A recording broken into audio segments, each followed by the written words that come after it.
मराठी मालिकांमधून घराघरांत पोहोचलेली अभिनेत्री जुई गडकरी एका धक्कादायक घटनेमुळे चर्चेत आहेत. काल रात्री त्यांच्या ठाण्यातील घरी चोरी झाली असून पोलीस या प्रकरणाचा तपास करत आहेत. चला पाहूया ह्या घटनेचा सविस्तर आढावा.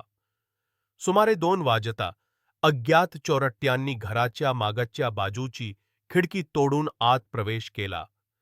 तेव्हा घरात कोणीच उपस्थित नव्हते आणि हीच संधी साधून चोरट्यांनी आपल्या कामाला सुरुवात केली. चोरट्यांनी कपाटम फोडून रोख रक्कम, दागिने आणि काही महत्त्वाची कागदपत्रं चोरली. प्राथमिक अंदाजानुसार चोरीच्या एकूण ऐवज 7 ते 8 लाखांच्या आसपास असल्याची शक्यता आहे. जुई गडकरींच्या कुटुंबासाठी हा खूप मोठा धक्का आहे.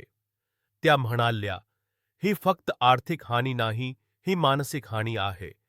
घर म्हणजे सुरक्षिततेचं स्थान असतं आणि आज ती भावना डलमलीत झाली आहे. एका मुलाखतीत पोलीस म्हणतात की आम्ही तपास सुरू केला आहे. आजूबाजूच्या परिसरातील सर्व सीसीटीव्ही फुटेज तपासली जात आहेत.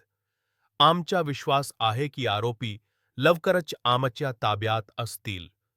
ह्या घटनेनंतर परिसरातील नागरिकांमध्ये भीतीचं वातावरण आहे. जुई गडकरींच्या चाहत्यांनी सोशल मीडियावर त्यांच्याशी संवेदना व्यक्त केल्या आहेत. पोलीस लवकरच आरोपींना पकडतील अशी सर्वांना आशा आहे.